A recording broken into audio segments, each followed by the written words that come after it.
Hello, what's up mga friends? Good afternoon. It's 5:45 na mga friends. And thank you Lord at nakarating na ako dito sa Antipolo. Sa tuktok ng bundok. Yan. Hi. O diba? So ito yung kubo natin. 2 months din na hindi natin nadalaw, no? Yan. So puro damo na dito. Yan sa harap. Yan yung lilinisin natin. Bukas na siguro, si hapon na. At sa kabila, di ba dati wala yan? Yan yung bahay ni Mama. Ganda ng bahay ni Mama, no? Siya lang yung bukod tanging nakapagbahay dito ng ganyan, bakal. Yan. And si Mama, ayun sa dulo. Nagtatanim ng mais, ay nag-aabono na pala. Naglalagay ng fertilizer sa kanyang tanim na mais. Yan, salamat sa Lord mga friends at ako'y nakarating dito. Kala ko di ko na kaya talagang umakyat. Talagang hingal ako. Almost 2 hours bago ako nakarating, no? Almost 2 hours yung nilalakad ko. O nilakad ko pala. Nilakad. Para lang makaahon dito. Talaga nasa ano to, matarik talaga. Nasa tuktok ng bundok. Yan. Kasi yung part na yon, yung bundok na yun. Diba? Doon pa banda, kita mo yung mga building. Hindi lang klaro sa video. Pero yung building no, sa Maynila, particular sa Ortigas. Yan, kitang-kita na doon. Yun. So, ito po yung sitwasyon natin ngayon dito. Salamat sa Lord mga friends. Ayan. Marami ng kubo sa taas. Yan. Huling punta natin wala pong mga kubo na yan. Ayan. Ilang piraso yan. Tsaka ito wala pa tong bahay ni Mama. Yan. Saka yan. Wala pa rin yan nung huling punta natin. So itong mga bundok mga friends marami ng mga kubo. Yan. Doon din yung mga marami na rin yung doon banda. Yan. So ikot muna tayo mga friends dito sa ating kubo kasi iso-survey muna natin yung mga pananim natin na napabayaan natin for almost 2 months. Yan. Si 1 month tayo sa province and almost 1 month din akong nakapunta dito gawang maraming mga ginagawa. Alright, tingnan natin palibot mga friends. So ayan na siya, yan, yung mga damo tumubo na naman ulit. Ang tataas na. Yan. So dito malinis kasi 2 linggo na dito si Mama pabalik-balik. Nalinis niya na, saka nakapagtanim na siya. Yan, marami na siyang tanim. Actually may mga pinya na siyang buhay Ayan pinya yan, kasi ito may mga saging pa siya. Yan. Papaya, may nyug. At dito may nyug din siya, tsaka papaya pinagtabi niya. Yan. Ang taba. Diba?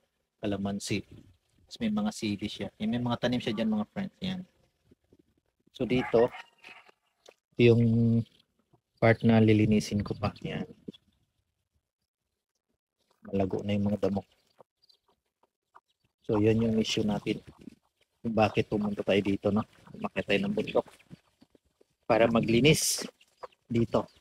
Dahil sobrang lago na ng mga damo. Tingnan mo, kung pansinin po natin, baka isang linggo pa pag di natin nalinis yan, aabot na yun doon sa bahay kubo. Sa bahay kubo. Nakalalagpas pa yun sa bahay kubo mga friends. Ano nangyari dito?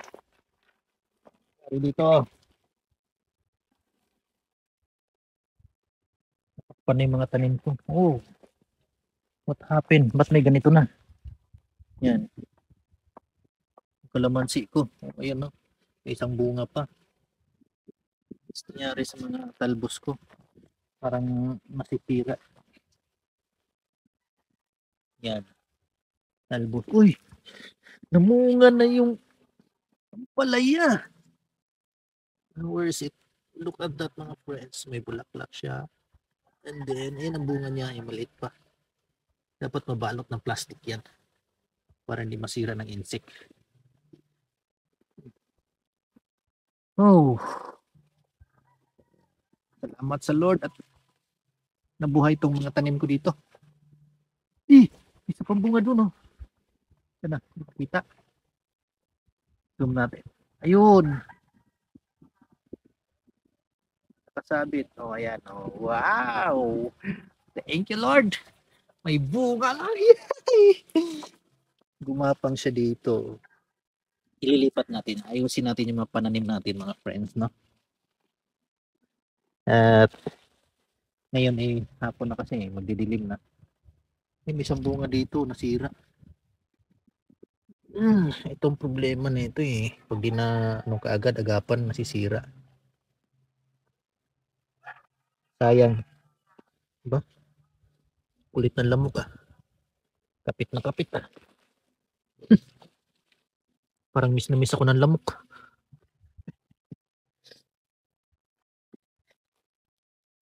Plastic. Kung isang talbos naman, ang haba na ng ginapang niya.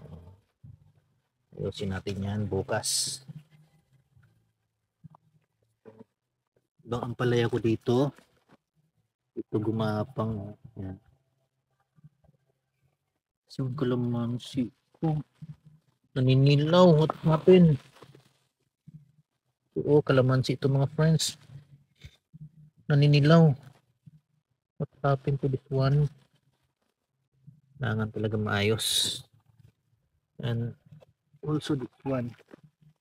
Ito yung nating kalamansi. Yan. So, ito yung mga tanim natin dito sa gilid ng bakod. Yung bakod natin luluray-luray na rin. Lambot ng lupa. So, bangin to dito mga friends. Yan. Pakita ko ulit sa inyo. May bangin yan. Doon. Sa baba. Yan. Bangin yan dyan. Napakalalim. Ang dami ko talaga lilinisin. Nadamuhan. Yan. So, doon sa bandang taas. Yun doon. Tingnan natin yung pinakauna kong tinanim na talbos ng kamote. Tsaka lukbate.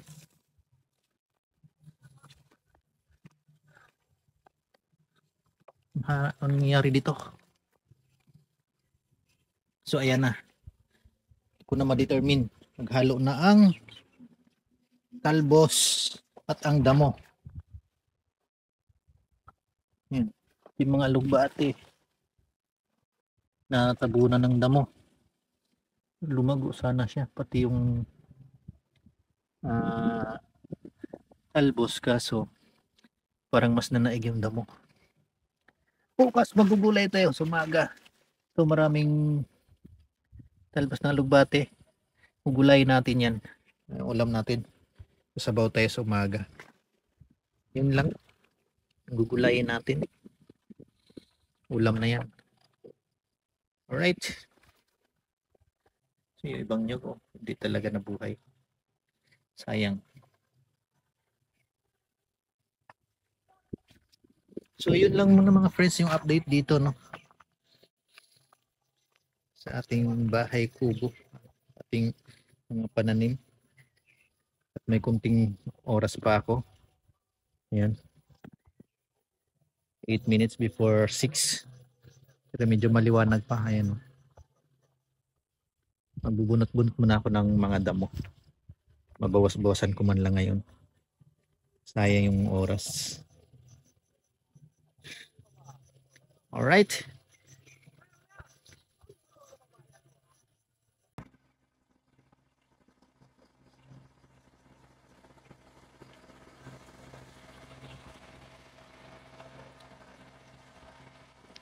So ayun mga friends, mga first night ko dito ngayon sa bundok, no, Antipolo. Medyo maingay yung generator. Nagpaandar kami ng generator. Yan, dyan naka-solar. Kanina may kinabit yung solar, dalawa. So kapon na. Wala pang charge, maliit lang din yun eh. Gumana siya saglit kaso namatay din kaagad kasi wala pa siyang charge. So bukas kung charge ba siya ng matagal. Yan, so gusto ko lang i-document, no, yung first night ko dito. Yan, yung mga ilaw na yan dyan, mga friends, yan. Sa mga ilaw na yan. Maynila po yan. Yan, tanaw dito. Kinakatakot din. Si mama, kailang ano na yan dito. Kailang gabi na yan, pabalik-balik. Last week dito rin yan. 3 days din siya nagstay dito. Tapos bumalik siya kahapon, o kahapon pa po siya nandito. Kaya lagi na siya dito natutulog. So first time ko ngayon dito matulog. Sa baba may mga kabahayan din yan. Dito sa baba.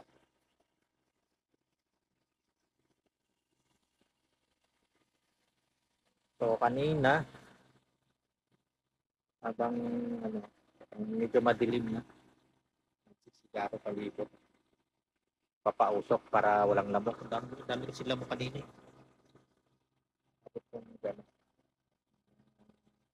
ginamit ko yung oras kanina pag gagamot. Papakita ko sa iyo sa inyo yung na accomplish ko for just few minutes. Kasi ako na nga tayo tumating. Pero hindi ako nagsayang ng oras.